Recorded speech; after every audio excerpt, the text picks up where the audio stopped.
vamos a ver otro tipo de microorganismos denominados coccidios intestinales. Estos parásitos son como los protozoarios, están dentro del grupo de los protozoarios, pero tienen una particularidad diferente. Normalmente se presentan como parásitos oportunistas, cuando el sistema inmunológico está deprimido, ¿ya?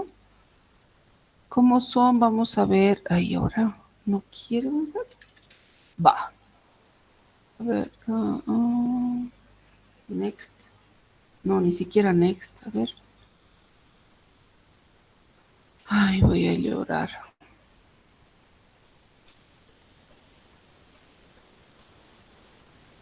¿Pueden creer que no me está dejando bajar?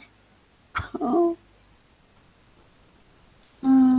Entonces, dentro de estos grupos de parásitos que con solución fisiológica son muy difíciles de distinguir. Uno, por la densidad del cuerpo que tienen, son muy delgaditos, ¿ya? Entonces, con solución fisiológica es muy difícil poder distinguirlos. No es imposible, pero hay que tener bastante experticia. Estos tres parásitos que los vamos a denominar coccidios intestinales, los que estamos hablando, el Cryptosporidium spp, la Ciclospora cayetanensis o la Cistosospora belli, tienen la particularidad de teñirse frente a tinciones especiales. Y eso es lo que nos permite a nosotros apoyarnos para poder dar un diagnóstico de cuál es ese parásito que está ocasionando la diarrea, en este caso, en este tipo de pacientes. Como ven, en esta diapositiva se ha teñido a estos coccidios con la técnica de Kim-Yu. Es la misma técnica de Ziehl-Neelsen, pero modificada, ¿ya? Modificada en el sentido de que en la técnica de Ziehl-Neelsen normalmente, ustedes no la han visto todavía, se enfrenta o se utiliza para buscar bacilos alcohólidos resistentes. Entonces se utiliza colorantes básicos como el azul la safranina, el azul de metileno, y necesitamos enfrentarlo con calor para abrir los poros de las micobacterias, porque las micobacterias son su pared es muy grasa, muy rica en grasa, entonces necesitamos disolver, por eso se enfrenta a calor. En cambio, para la técnica, para la búsqueda de Cryptosporidium, Ciclospora y Cistoisospora no, porque estos parásitos no tienen paredes ricas en ácidos grasos. Por eso es que directamente se coloca el colorante base, se deja 5 minutos, se decolora y se coloca el colorante de contraste, ¿ya? Y los parásitos, los únicos que nos van a interesar son los que se van a teñir de ese colorcito que ustedes están viendo, rosadito fucsia, ¿ya? El tamaño también ayuda a distinguirlos.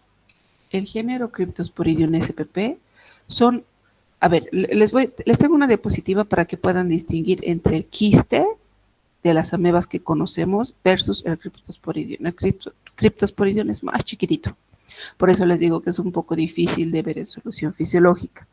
La Ciclospora cayetanensis es un poquitito más grande y la Cistoisospora belli aún un poquito más grande, pero tiene esa particularidad de tener un citoplasma ovalado grande.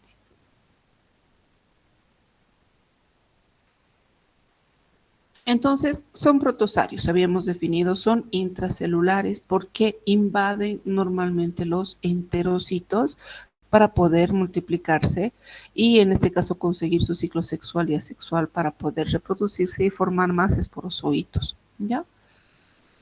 Son frecuentes en zonas tropicales y la transmisión es fecal-oral, que es el tipo más común, ¿cierto?, de transmisión de parasitosis, de persona a persona también, y de agua y de los alimentos, a través de los consumos de agua y alimentos contaminados. Según su taxonomía, todos corresponden bueno, en este caso hablando específicamente del Cryptosporidium, pertenece a la familia Cryptosporidae, ¿ya? Su hábitat, o sea, el sitio de localización cuando ya ingresa al hombre, es el intestino delgado a nivel del duodeno y el yeyuno en los 3 casos, ¿ya? Pero hay una particularidad, pese a que es daña el enterocito internamente, es intracelular. El Cryptosporidium normalmente se aloja en la parte apical de los enterocitos, o sea, en la parte superior, logrando incluso borramiento de microvellosidades intestinales. ¿Ya?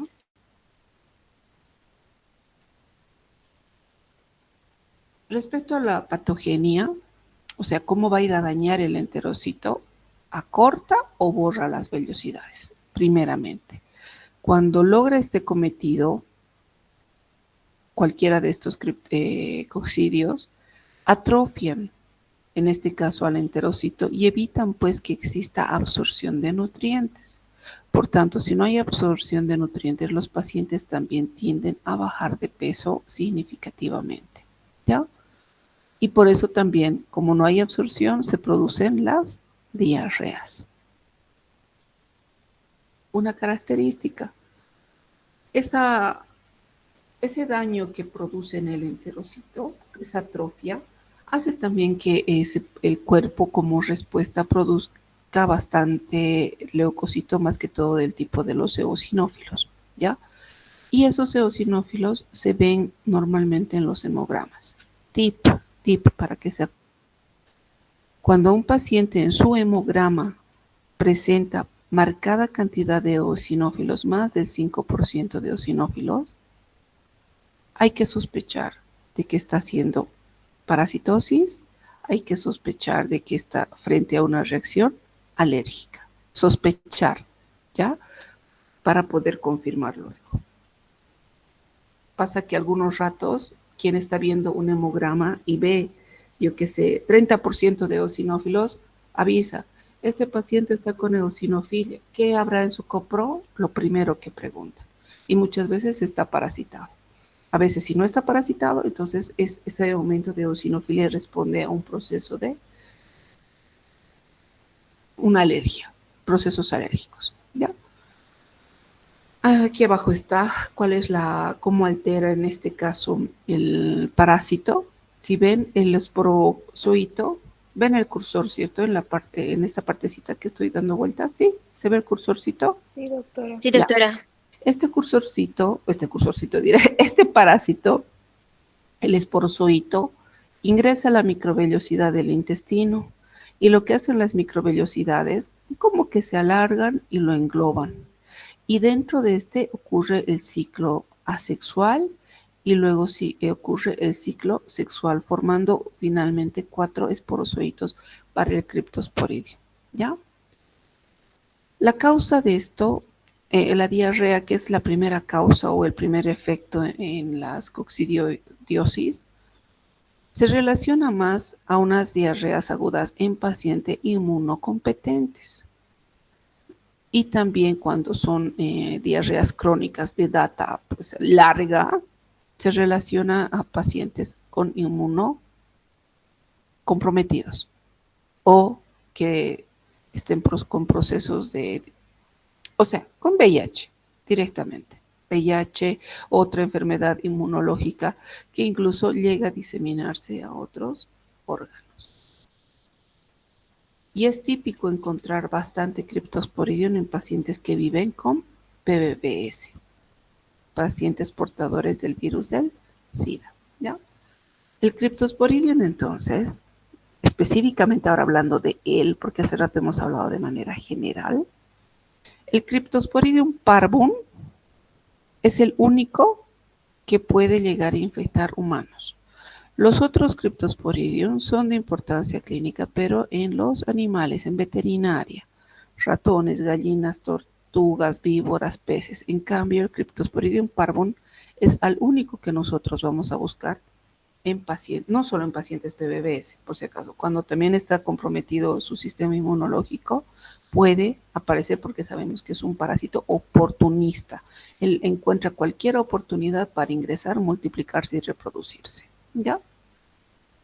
El Cryptosporidium es esférico, ligeramente elíptico y tiene un tamaño de 4 a 6 micras, o sea, pequeñito, ¿cierto? Mucho más pequeñito que una ameba. Y en su interior, cuando ya en este caso el ooquiste es maduro como forma infectante, presenta 4 esporozoitos libres. Aquí pueden ver 1, 2, 3, 4, ¿ya? No presentan esporoquiste. Eso lo diferencia de otro, de la Cyclospora cayetanensis. Si lo teñimos con la técnica de Kim-Yun, lo vamos a ver de esta manera. Bien nítidos, fucsias rosaditos. Basta que veamos uno de estos quistes, o dos, porque tenemos que confirmar, ¿cierto? Podemos decir que se observan o quistes de Cryptosporidium spp, ¿ya? Cuando, en este caso, porque si ven hay una membranita como hialinita, ¿cierto? Y los oquistes son un poco más chiquititos.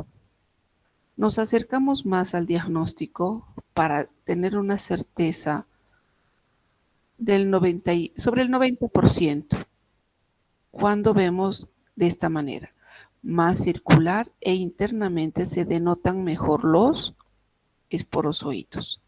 Acá sí, esto sí es un Cryptosporidium parvum con certeza. Vean la diferencia entre esto y esto. Si observo de esta manera, informo Cryptosporidium spp, cuando hay una membranita que les cubre. Pero cuando ya el parásito resalta y denota y se notan los esporoquistes, los esporozoitos, perdón, informo Cryptosporidium parvum. ¿Ya? Dentro de su ciclo, el parásito tiene varias formas evolutivas. Su forma más madura es el esporozoito, ¿ya? Es la que está dentro del quiste antes de su desenquistamiento. Aquí podemos ver una fotografía del quiste y se está desenquistando los esporozoitos. Los merontes, que en este caso forman merontes en su etapa asexual, y los gametocitos que se forman en su etapa o en su ciclo sexual, para luego formar el oquiste maduro como forma infectante. Lo vamos a denotar mejor acá en su ciclo de vida, ¿sí? Cuando en este caso el Cryptosporidium ingresa al hombre, dentro de él, en el intestino delgado, recuerdan, en la región del duodeno y el yeyuno, este oquiste libera los esporozoitos. Estos esporozoitos liberados van, se adhieren a la mucosa del intestino y liberan los trofozoitos. Y de esta manera empieza el ciclo asexual, desde la etapa meronte 1 para pasar y liberar el merozoito, y el merozoito ingresar en este caso a su etapa o su ciclo sexual como meronte de tipo 2. Ya cuando ingresa a su ciclo sexual, se forman, ¿cierto? Los microgametocitos, los macrogametocitos, quienes son los que van a ir a formar el cigoto. Y a partir del cigoto se forma otra vez el oquiste en su etapa infectante, la más madura. Y esa es la que sale a través de la diarrea para contaminar tierra, para contaminar agua, alimentos, etcétera, y el ciclo va a continuar. ¿Ya? Aquí se puede ver específicamente que en cada uno de su etapa, de su ciclo, cuando es oquiste, pasa o se libera el esporozoito, se adhiere a la mucosa, en cada una de las etapas hay bastante liberación de proteínas, ya sean de adhesión, de invasión, e incluso de multiplicación intracelular. Activa un montón de proteínas internas que van a hacer que este oquiste vaya madurando y pueda multiplicarse, en este caso en la parte apical, ¿recuerdan? En la parte superior donde están las microvellosidades del intestino. A ver si va a dar mi videíto. No, no va a dar mi videíto, no puedo creerlo.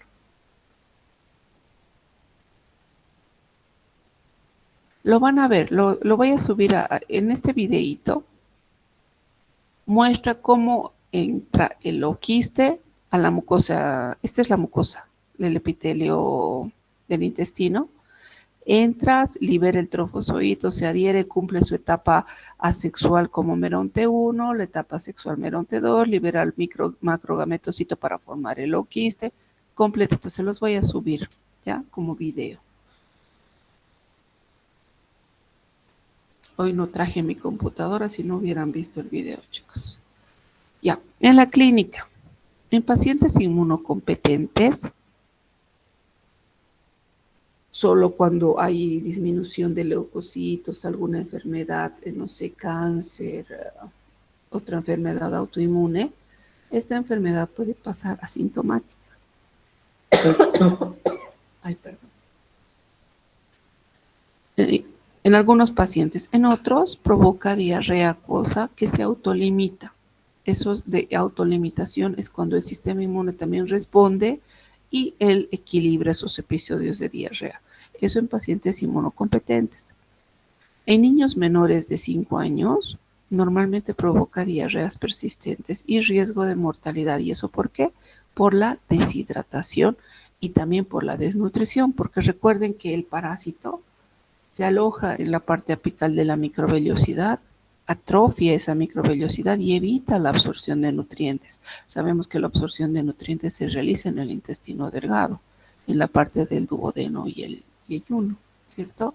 Entonces, al no estar o al estar atrofiado esto, no hay absorción de nutrientes y los niños bajan de peso brutalmente y se desnutren. Entonces, en los niños sí hay que tener mucho cuidado con cualquier tipo de diarrea, no solamente con la diarrea con el criptosporidium, ¿ya? Ahora, en pacientes inmunocomprometidos, ahí sí la cosa cambia. Los síntomas son mucho más intensos, las diarreas son más prolongadas. Si alguien conoce un paciente con VIH, estos pacientes viven con diarreas todo el tiempo, completo. Lo delicado es cuando el parásito o la lesión, no más que todo la parasitosis, no empieza a migrar a otros órganos como pulmón y o vía biliar. Ahí ya se complica. En estas fotografías son biopsias, ¿ya? En esta, donde están los puntitos negros, donde logran observar aquí, toditos esos son quistecitos de Cryptosporidium. Esto es un corte longitudinal del epitelio. Cada unito de estos es el epitelio intestinal, un enterocito. Aquí se ve mucho mejor. Cada unito de estos son enterocitos, ¿ya? Y se ve cómo se aloja el Cryptosporidium ahí en la superficie.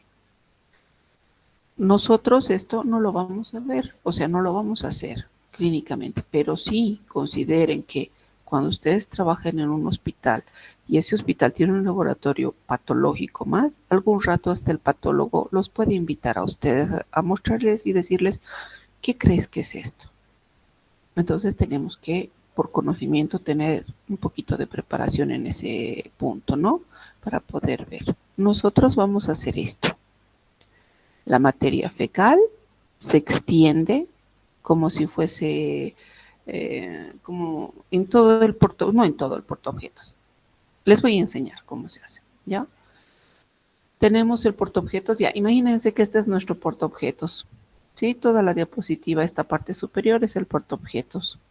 La materia fecal se empieza a agarrar con un hisopito, esos son los cotonetes que ustedes conocen, pero nosotros en los hospitales manejamos hisopos, que es lo mismo, solo que el hisopo tiene un palito alargado para no contaminarnos la mano. En cambio, el hisopo es cortito. Entonces se agarra un poquito de la materia fecal, no mucho, y se empieza a hacer esto, una siembra en nubes, ¿sí? ¿Y para qué hacemos esto? Para distribuir y poner, o en este caso distribuir mejor la materia fecal y que todo sea equitativo. O sea, todo tiene que ser homogéneo, no puede haber partes gruesas. Si yo al hacer esto veo que aquí hay harto popo, bueno, pues recojo un poquito más y termino de poner en el portaobjetos. Y si al final sigue viendo, bueno, pues sigo hasta que se vaya secando la muestra. Pero necesito que todo esté bien distribuido de manera equitativa. Y al final la muestra solo se va a depositar en este sector. ¿Listo? Una vez seca, luego se pasa a teñir.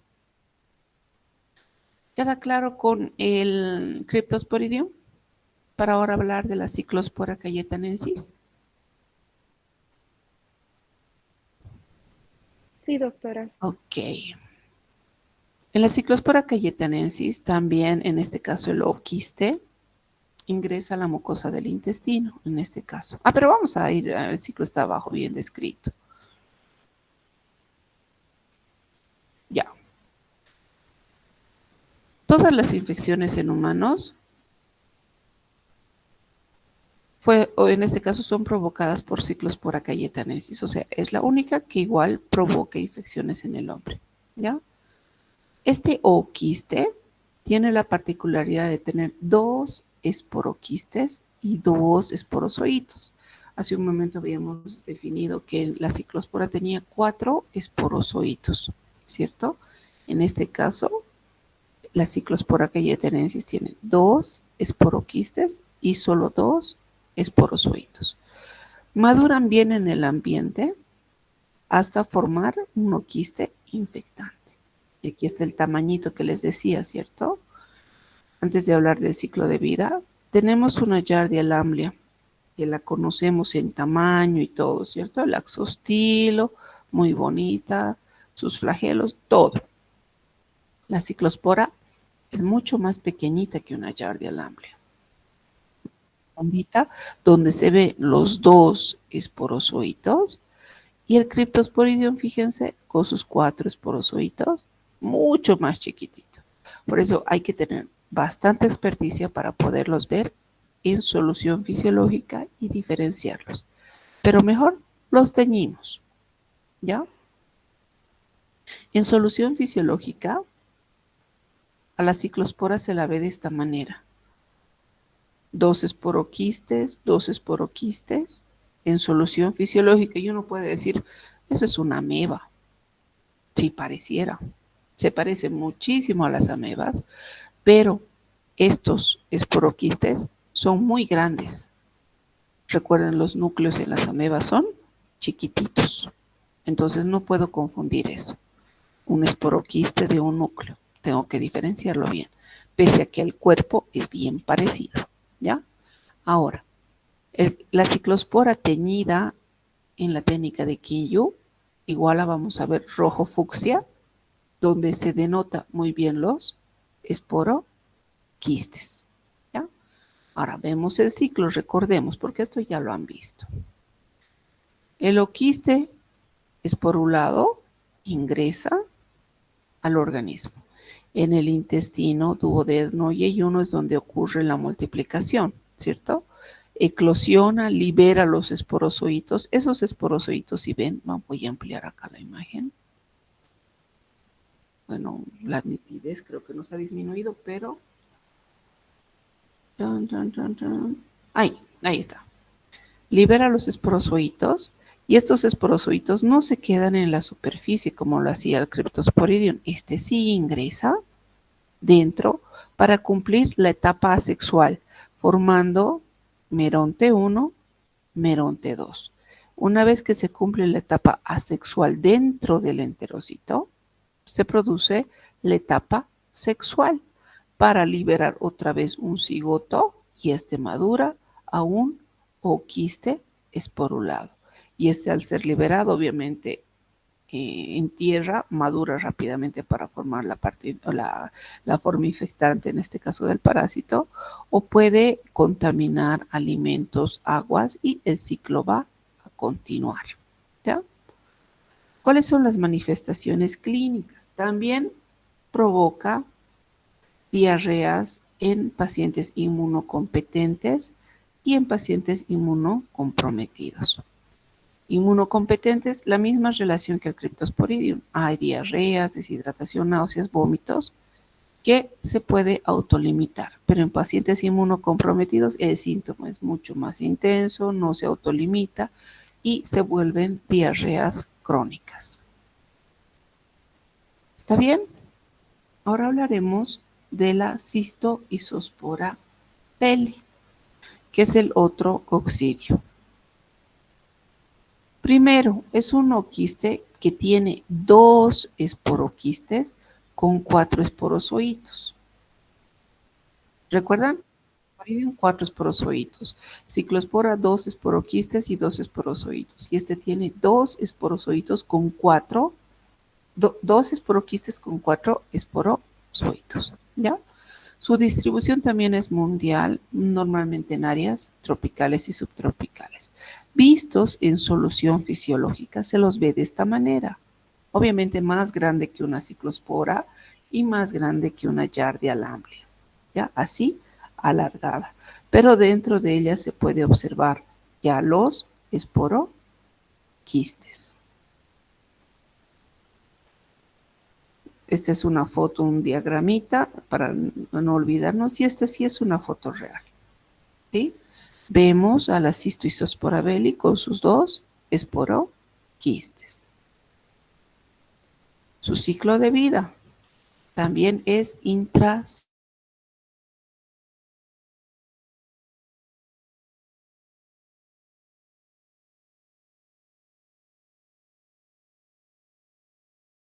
Liberan los esporozoitos, porque ya está maduro, ¿cierto? Liberan, y estos esporozoitos ingresan a la mucosa intestinal, lo mismo que la ciclospora. Cumple su ciclo asexual hasta formar los merozoitos, se liberan y estos entran al ciclo sexual para formar micro y macrogametocitos, y el macrogametocito va a madurar a oquiste, que va a ser, en este caso, visible en materia fecal. En cortes histológicos, dentro de los enterocitos, aquí está el enterocito, se puede ver a la cistoisospora de esta manera, a la cistoisospora belli de esta manera, ¿ya?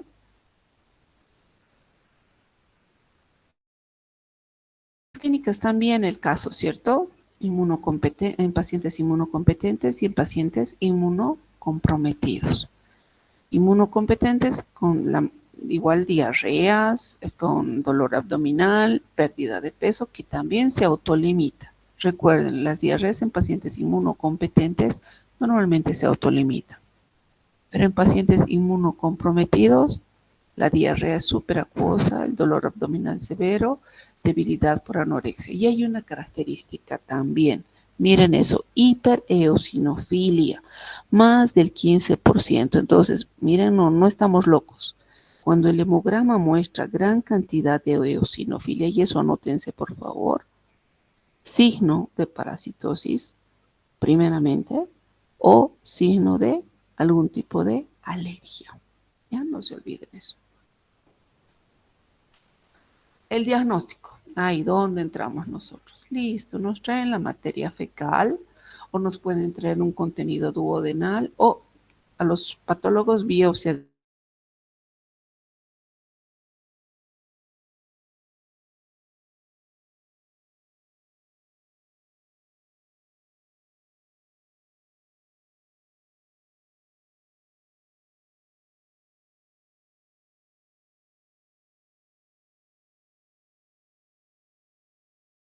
Que para poder ver el criptosporidium, la ciclospora y la cistoisospora en solución fisiológica hay que tener bastante experticia, uno, porque no se pueden denotar, ¿cierto?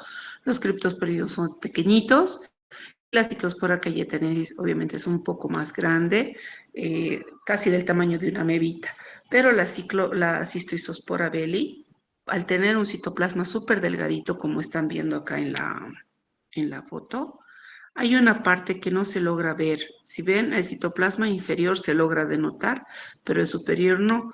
Pero les aseguro que si movemos el tornillo micrométrico para afinar la imagen, vamos a poder visualizar de manera correcta. ¿Ya? Ahora, les estaba preguntando, cuando hemos visto los protozoarios, las amebas, recuerdan que les dije, los leucocitos, la presencia de leucocitos y de hematíes en la materia fecal ayuda a diferenciar, ¿cierto? Uno, cuando hay bastante cantidad de leucocitos, puede ser signo de infección. Bastante cantidad de hematíes, síntoma de hemorragia, algún proceso de hemorragia digestiva, etc. Cuando van los dos juntos, puede ser una infección bacteriana o también parasitaria. Recuerdan que las entamoebas histolíticas estaban muy relacionadas con la presencia de leucocitos porque aparte eran hematófagas, ¿cierto?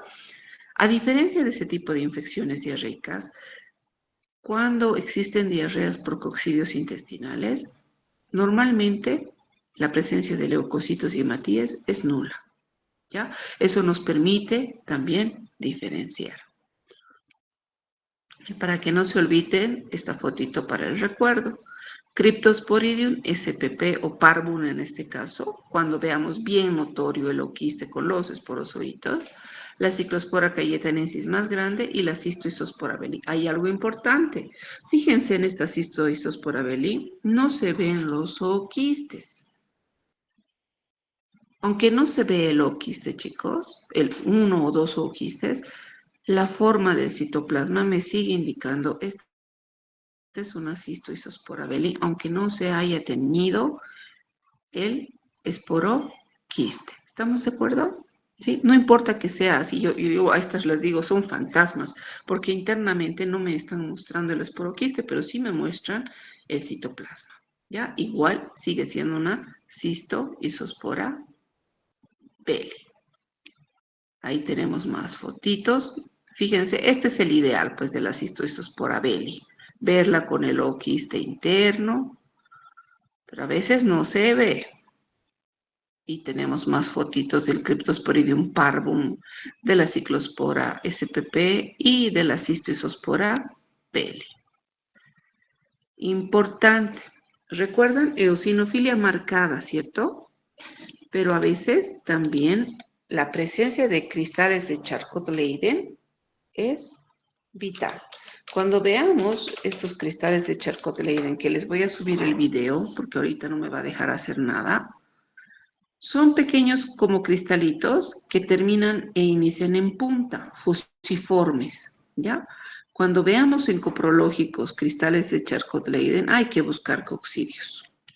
Cualquiera de los tres coccidios.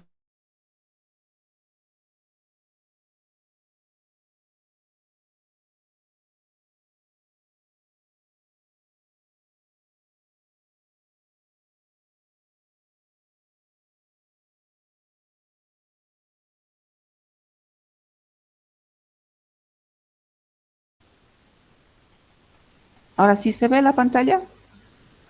Sí, doctora. Ya, ay, gracias. Listo. Terminamos con los coccidios. ¿Sí alguien levantó la mano? ¿Alguien dijo algo? Bueno, Sí, vamos, vamos. yo levanté la mano, doctora. ¿Qué pasó, muñeca? No, quería preguntar, levantó dos términos entre pacientes inmunocomprometidos, algo más. Me gustaría que me Competentes. explique. Sí, me gustaría que me explique, doc, porfa, la diferencia. Ya, a ver, algo de inmunología. El sistema inmune está compuesto por leucocitos, ¿cierto? ¿Sabían eso? Hola. Sí, le estoy escuchando, doc, gracias. Ya. Cuando hay algunas afecciones, algunas enfermedades, ejemplo, te resfrías, un simple resfrío, te vuelve a ti una persona, es una resfrío, es una enfermedad que no es crónica, que pasa desapercibido, o sea, está 5 días ahí con moquerita, rinorrea, lagrimeando, etcétera. Pero no es una enfermedad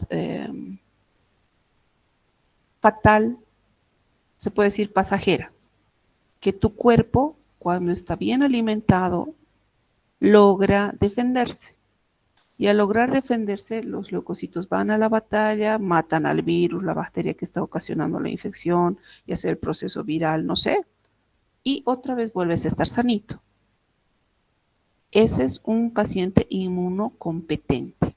Cuando hay enfermedades, por ejemplo, una infección urinaria, hace que descienda nuestro sistema inmune, pero ayuda de antibióticos, todo, y la defensa de leucocitos van y nos salvan. Y nuestro sistema inmune otra vez funciona de manera normal.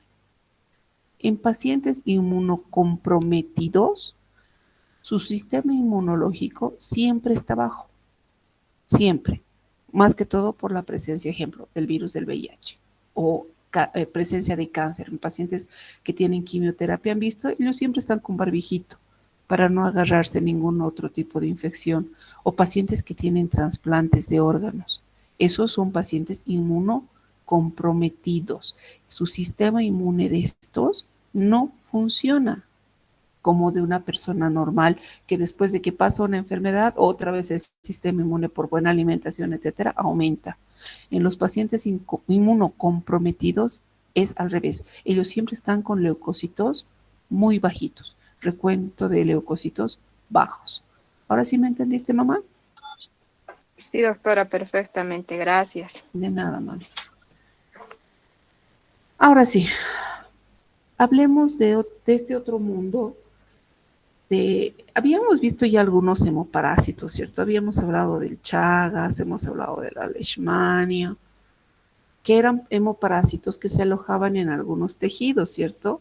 Y habíamos también definido que los parásitos no solamente es verlos en popó, tenemos que verlos en tejidos, en otro tipo de regiones anatómicas, etcétera, etcétera, incluso en la sangre.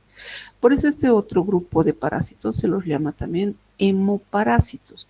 Específicamente vamos a hablar de la malaria, ¿ya? Esto sí vamos a hacer cuando ustedes hagan el internado y más aún vayan a trabajar en zonas endémicas por Santa Cruz, Beni, Pando, incluso La Paz, por los Yungas, pueden determinar la presencia de malaria, ¿sí?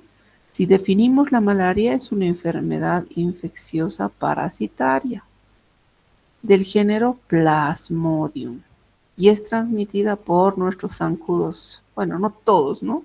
Específicamente los zancudos del género Anopheles, específicamente las hembras, que son las que pican, ¿cierto? Los machos no pican. Las hembras del género Anopheles, que tienen esa característica de las patitas blanco, negro, etcétera.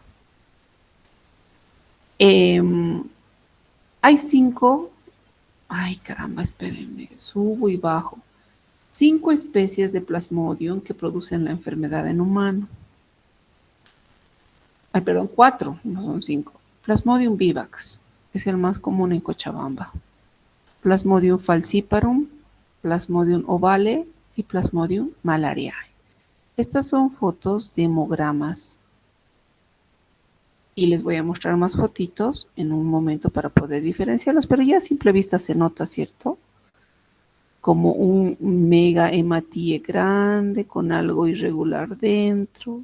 Esto parece como un banano. Esto está hiperpigmentado. Y este pareciera que tuviera una cinta encima. Vamos a conocerlos a toditos, ¿ya? El ciclo biológico específicamente ocurre en el zancudito del género Anopheles. Este pica a una persona que tiene, en este caso, el parásito, la malaria, succiona, ya sabemos, a través de sus glándulas salivales, se liberan los esporozoitos. Estos esporozoitos en su intestino, en el intestino del zancudito, maduran.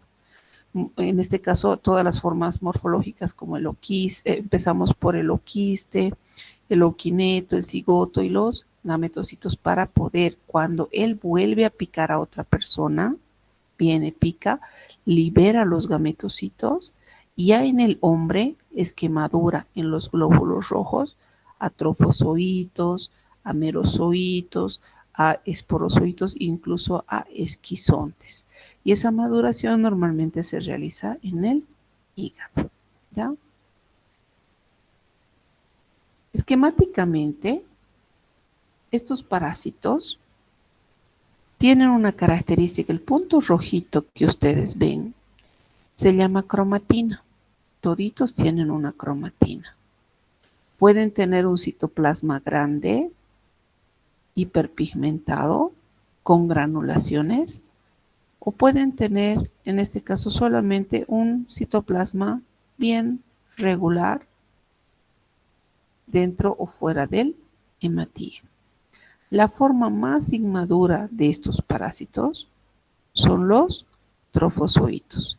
Y estos trofozoitos maduran a etapas como esquizontes, merozoitos y los gametocitos, que es la forma más madura de los hemoparásitos.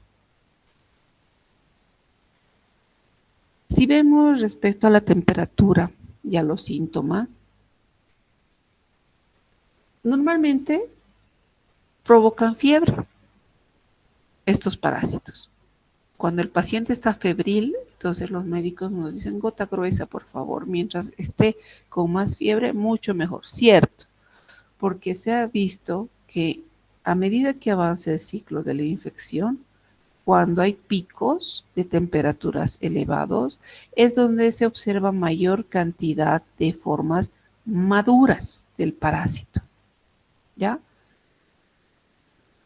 No significa que no voy a encontrar una forma inmadura, por si acaso, pero predomina la forma madura, ¿ya? Cuando la temperatura es inferior a 40, se observa más presencia de trofozoitos.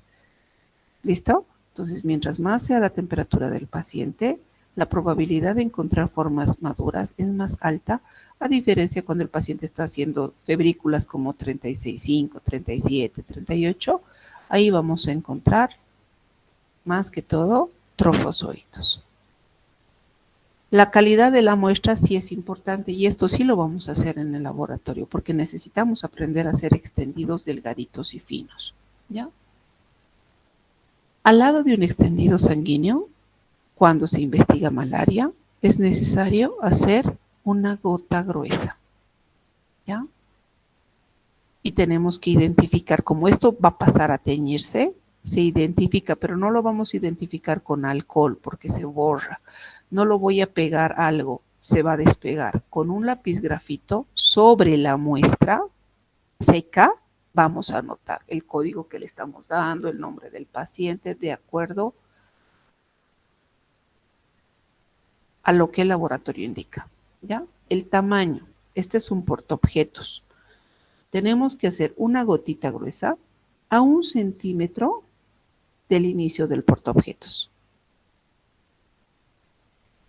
Nuestra gotita tiene que medir 1 centímetro, la gota gruesa, pero no es solamente colocarle una gota de sangre y listo, no es eso. Vamos a practicar en el laboratorio y les voy a mostrar cómo se hace. Y al lado de esto, recién viene el extendido sanguíneo. Para investigar malaria, entonces hago gota gruesa y extendido sanguíneo de un paciente que está haciendo fiebre, ¿ya? ¿Y por qué tanta precaución con esto, control de calidad y todo? A nivel nacional hay un programa de malaria, ¿sí? Que detecta a estos pacientes que tienen la malaria y les dan tratamiento gratuito, pero para eso necesitan ellos albergar sus láminas positivas y nosotros que en algún momento vamos a trabajar en un hospital o vamos a tener nuestro laboratorio clínico, tenemos que mandar pues láminas de calidad porque esto, después de que yo lo observe, va a ser visto por otro experto que indique especialmente qué tipo de malaria es. ¿Listo? Y eso ingresa al programa. El grosor entonces de la gota gruesa, para que yo diga está dentro de los controles de calidad o con buena calidad mi gotita gruesa, cuando yo vea el microscopio, por campo microscópico, tengo que ver solamente de 10 a 20 leucocitos en o sea, campo microscópico es cuando yo coloco el microscopio y enfoco. Ese redondito que ustedes ven, eso es un campo microscópico. ¿Listo? Entonces, para que sea una buena muestra, tiene que tener de 10 hasta 20 leucocitos. Si hay harto leucocito, significa que la muestra está muy gruesa y es mucha. Y si existen menos leucocitos, la muestra es muy finita, muy delgada, no me sirve. ¿Listo? Por ese lado de la gota gruesa. Ahora el extendido, ya desde ahora tienen que ir practicando. Un extendido tiene que tener cabeza, cuerpo y cola para poder buscar, en este caso, a los hemoparásitos en el cuerpo, entre el cuerpo y la cola, nunca en la cabeza, porque en la cabeza vamos a tener más cantidad de hematíes y los hematíes van a estar como tabicados, uno sobre otro, y no nos va a permitir la visualización. Sobre la deshemoglobinización. ¿Qué es eso? Cuando nosotros colocamos una gotita gruesa en la placa, tenemos que desfibrinizar o deshemoglobinizar, o sea, romper los hematíes. ¿Y cómo hacemos eso? Con ayuda de otro portaobjetos, con ayuda de algo filoso, y empezamos a hacer este tipo de, o sea, está la gotita y empiezo a formar una nubecita de 1 centímetro de alrededor y voy tratando de romper todos los hematíes que pueda hasta que la muestrita se seque. Pero voy tratando de romper así, haciendo círculos, nubecitas, ochos, infinitos, lo que ustedes quieran, pero voy deshemoglobinizando, rompiendo el hematíe. ¿Para qué? Este parásito es normalmente desarrolla dentro del hematíe. O sea, su lugar preferido para desarrollar y para estar es dentro del hematíe. Cuando yo hago esto, estoy rompiendo el hematíe para obligar a liberarse al parásito para poder identificarlo. ¿Ya? Entonces, en la técnica, ya cuando veo el microscopio, si ven acá, nos dice fondo libre de glóbulos rojos. Cuando yo vea la gota gruesa al microscopio, no debo ver hematíes, ninguno. Cuando se ve hematíes, como en este caso, miren, hematíe, todos son hematíes. Voy a agrandar un poquito más la imagen. Fíjense, hematíe por todo lado. Esa es una mala muestra, mala gota gruesa, porque existe gran cantidad todavía de glóbulos rojos. ¿Ya? La técnica es importante y la tonalidad también. Núcleo rojo de cromatina. Tiene que tener citoplasma color azul cielo y un pigmento amarillo sin brillo. Así se tiene que ver un hemoparásito.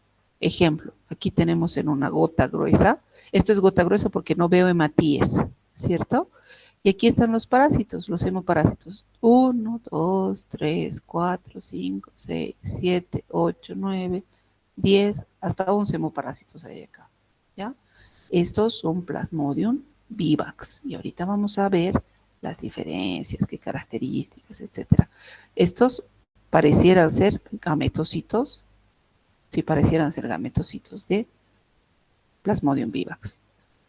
Pero eso no quita que no pueda ver a los parásitos en el extendido. Recuerden, en nuestra placa había una gota gruesa y había un extendido.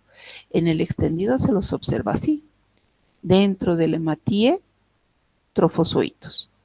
Y si agrando mi imagen, fíjense acá, aquí también hay otro hematíe. Hay una cromatina y hay un cuerpo. ¿Ya? Eso también es trofozoito de Plasmodium.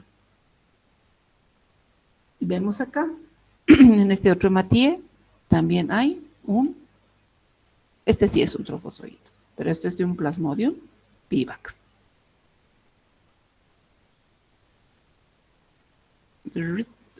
Poquito más. Ay, porque este ratoncito me hace enojar. Listo. Ahí. Es importante medir la densidad parasitaria, porque dependiendo de la cantidad de parásitos, o si se encuentran más, en este caso, células más maduras que inmaduras, va a definirse también el tratamiento, ¿sí? Y ese tratamiento nosotros no lo vamos a dar, lo designa el médico de acuerdo a lo que nosotros informamos. Podemos decir, se ha visto tantos esquizontes, tantos trofozoitos o predominio de esquizontes o de gametocitos, dependiendo. Si hay más gametocitos, el tratamiento va a ser diferente a cuando exista mayor cantidad de trofozoitos. ¿Listo? Va a depender también eso de la evolución clínica del paciente y de las manifestaciones clínicas también del paciente.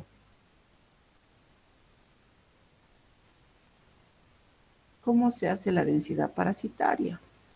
Primero, la densidad parasitaria nos dice o nos muestra que estamos frente a una buena muestra. Si pasamos controles de calidad, son buenos. Ahí está. Para medir la densidad parasitaria tengo que cumplir todos esos requisitos que hace un momento les dije. 1 centímetro de tamaño de la gota gruesa y un frotis de 3 centímetros. ¿Sí? Cumpliendo los tamaños que nos ha dicho. Una buena deshemoglobinización, que todos los sean parásitos leucocitos estén dentro de la tonalidad correspondiente, que no existan precipitados. Todo esto hace que la calidad de la muestra de la gota gruesa sea buena. Por lo tanto, va a medir bien nuestra densidad parasitaria y vamos a poder contar bien a nuestros hemoparásitos. Vamos conociéndolos a cada uno de ellos, en su forma trofozoítica, en su forma más madura. Los trofozoitos, voy a disminuir el tamaño para que todo entre en uno solo, para que podamos diferenciar. Listo. 1. Los trofozoitos pueden tener el cuerpo regular o el cuerpo irregular.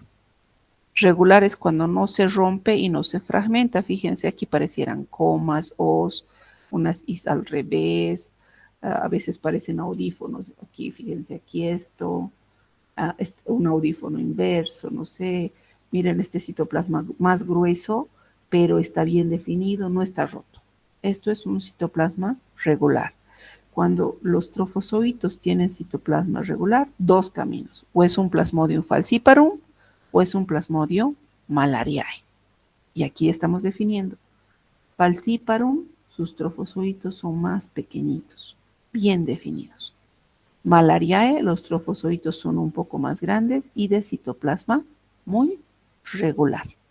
¿Ya? Ahora vamos bajando. Un poquitito.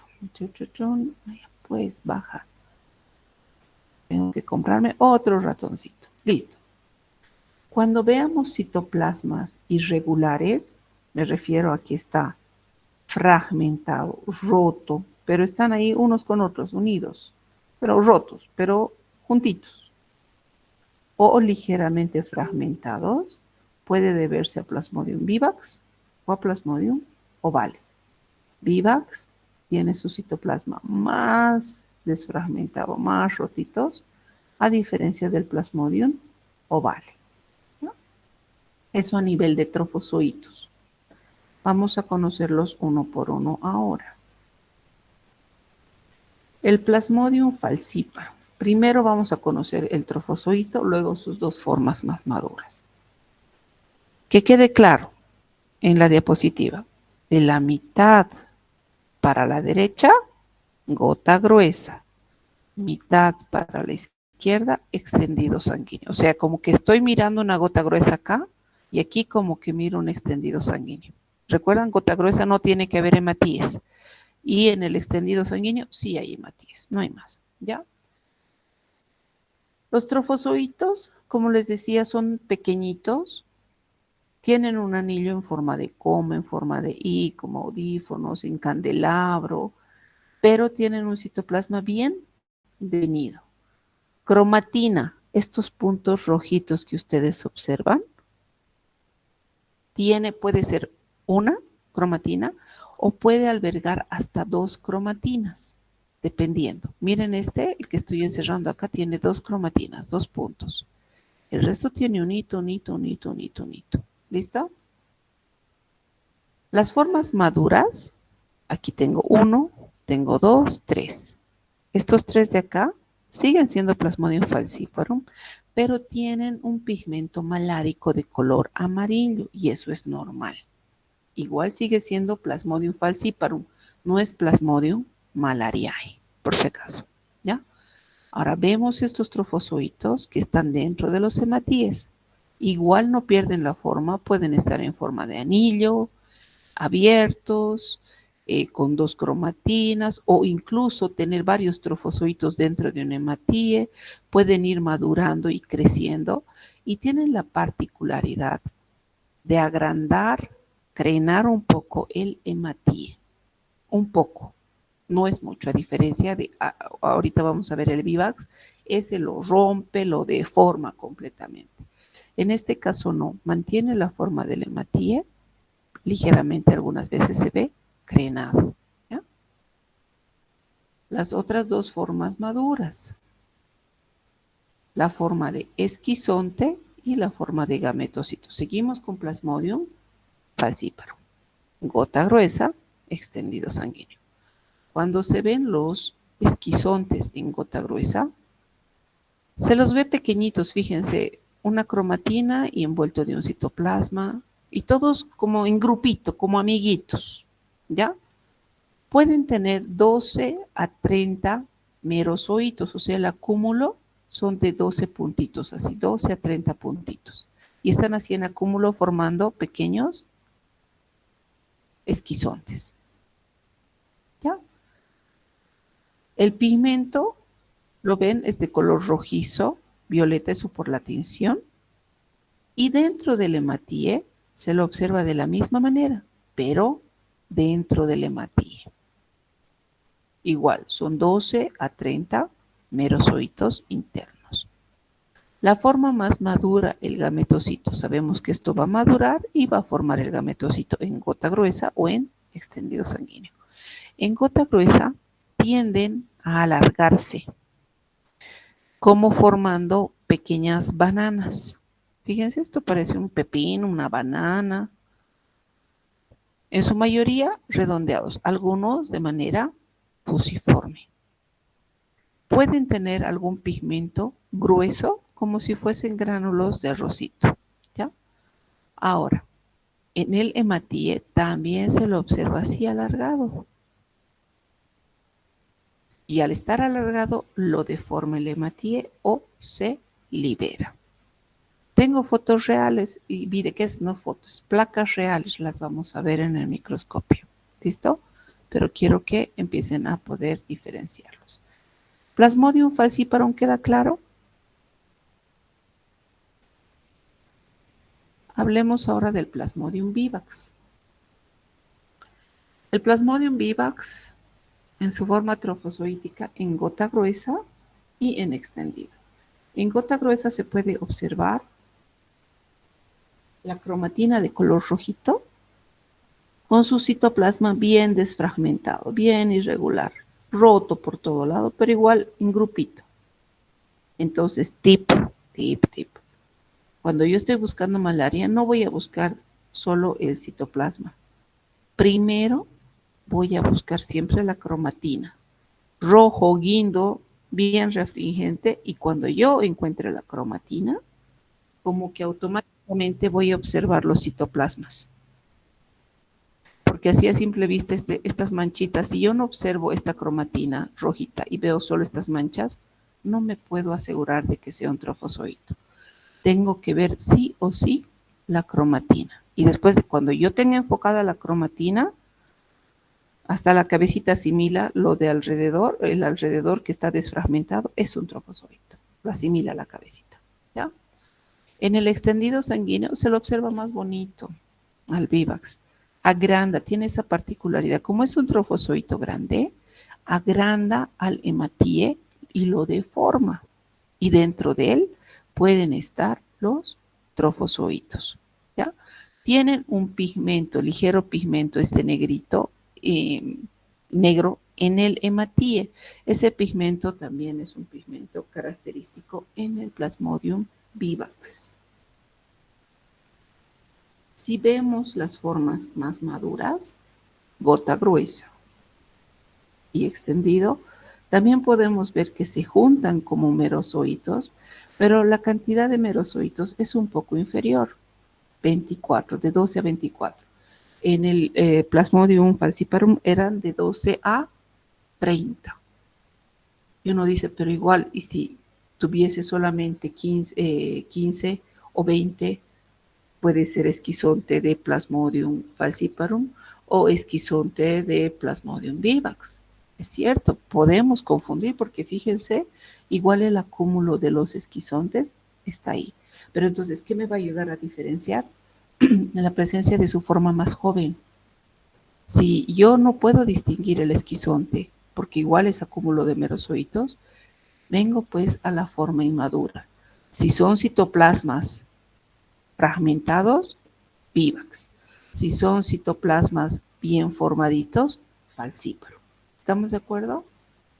Hablando específicamente de la forma esquizonte. Estábamos aquí. En el hematíe igual los esquizontes se ven dentro de los hematíes, ¿ya? El gametocito, en este caso del Plasmodium vivax, tiene ese pigmento como granulaciones sobre el hematíe cuando se lo ve en el extendido directo. Pequeñas franjas medio maláricas, amarillas, donde se observa claramente la cromatina de color rojo. De la misma manera se las observa en la gota gruesa, ¿ya? Vamos a conocer los otros dos. Plasmodium malariae, trofozoito, gota gruesa extendida. Tiene también su citoplasma bien regular, así como el falciparum, ¿recuerdan? Pero este trofozoito ya en sus etapas más bien inmaduras, tienen ese pigmento malárico, amarillo, y es típico en el Plasmodium malariae. En el extendido sanguíneo también se los puede ver con pigmentos maláricos, ya las formas maduras. Si vamos a los esquizontes, la cantidad o el junte, se puede decir, de los merozoitos y es inferior, de 6 a 12 merozoitos. Si hay pocos merozoitos juntos, se trata de un esquizonte de Plasmodium malariae, pero siempre busquemos la forma más inmadura o una forma más madura. Siempre les doy ese consejo, ¿ya? Incluso los esquizontes pueden tener ese pigmento malárico amarillo, tanto en la gota gruesa como en el extendido sanguíneo, ¿ya? Y la forma gametocítica, bien parecida a la anterior, ¿cierto? Pero resalta en el Plasmodium malariae ese pigmento malárico desde las etapas más jóvenes hasta las etapas más maduras. Tenemos Plasmodium malariae en Bolivia. Tenemos Plasmodium vivax y falciparum. Lo que es bien rarito es el Plasmodium ovale. Esto es típico en regiones del África, ¿ya? Endémicamente les estoy hablando. El trofozoito del Plasmodium ovale también es ligeramente grande y fragmentado, igual que ¿quién? El Plasmodium vivax, ¿cierto? La particularidad en el extendido sanguíneo es que lo alarga al hematíe, por eso recibe el nombre de ovale, lo vuelve óvalo al hematíe, lo jala, lo estira, y dentro de él se multiplica el trofozoito, ¿ya? Puede tener pigmento amarillo que es disperso también, que se nota más en etapas más maduras, como los esquizontes. Acá igual la cantidad de merozoitos es menor, de 4 a 2 merozoitos, tanto en la gota gruesa como en el extendido sanguíneo. Y los gametocitos se parecen, ¿cierto?, a los otros. ¿A quién se parece esto? Al gametocito del Plasmodium vivax. ¿Por qué? Tiene bastante granulaciones negras, estos puntos negros que ustedes ven. Pero endémicamente nosotros no podemos, no es que no podamos, no se ve mucho Plasmodium ovale, ¿ya? Entonces, frente a esto, como estamos haciendo una buena lámina y nosotros vemos este tipo de parásitos, y no estoy segura si es ovale, vivax, falciparum o malariae, por eso se envía las láminas al programa de malaria. Ellos, con más experticia, porque todos los días están viendo esto, pueden identificar muy bien cuál de los géneros es, ¿ya? Importante, en el hemograma pueden haber algunos artefactos que nos pueden confundir la presencia de estos hemoparásitos. Primero, estas nubes o mallas o restos de cromatina. Uno puede, si yo no veo cromatina, recuerden, no es trofozoito. Por más que yo vea esto, no es porque no veo la cromatina. ¿Listo?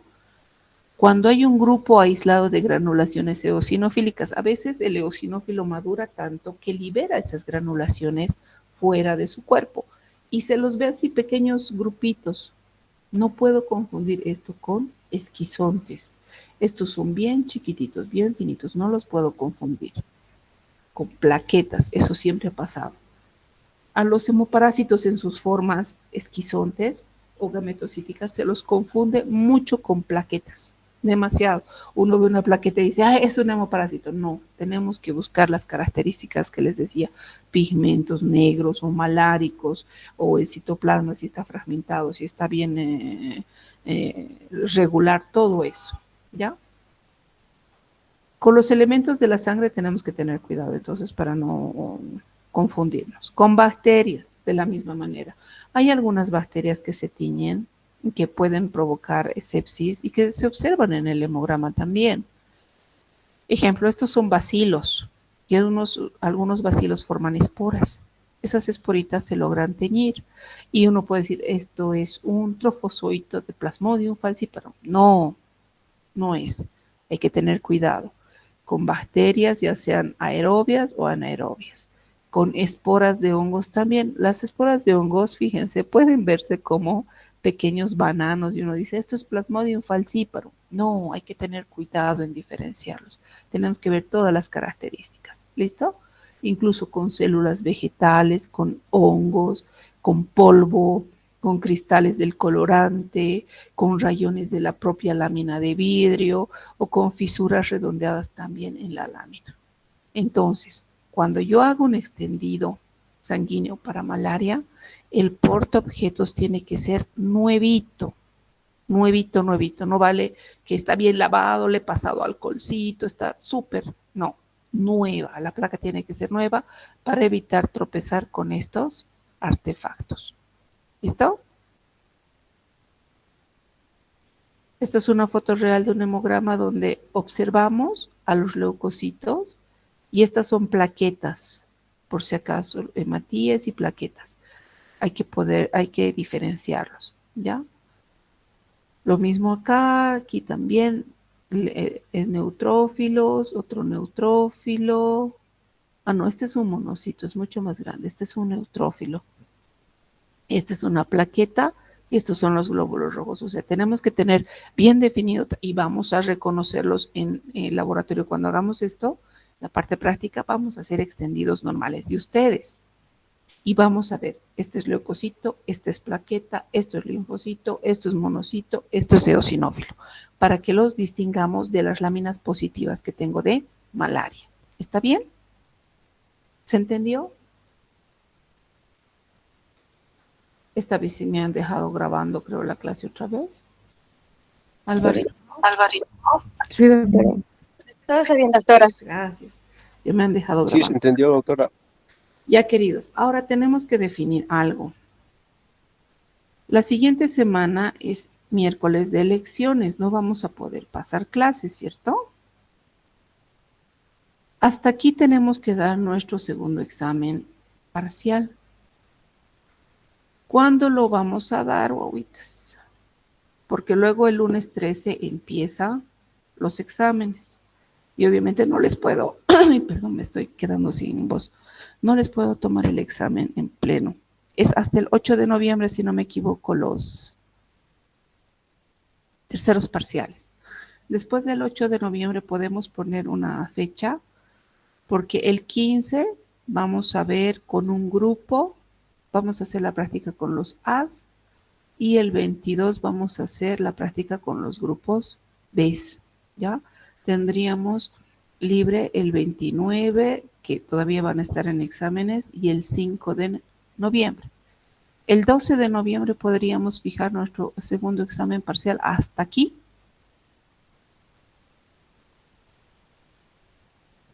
¿No tienen otro examen para que definamos y de una vez se anoten 12 de noviembre examen?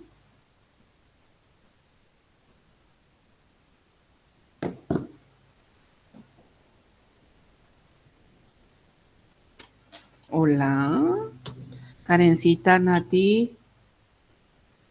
Por mi parte está bien, doctora, porque la doctora de analítica dijo que vamos a dar el 10 de noviembre su examen igual. Práctico, ya. Parásito, entonces damos el 12 de noviembre nuestro segundo examen. Importante que debo de tomarles a toditos en uno. ¿En qué horario puedo tomarles? ¿En la mañana o en la tarde?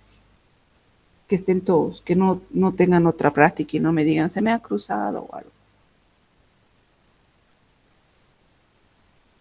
¿O prefieren dar así un viernes como hoy día?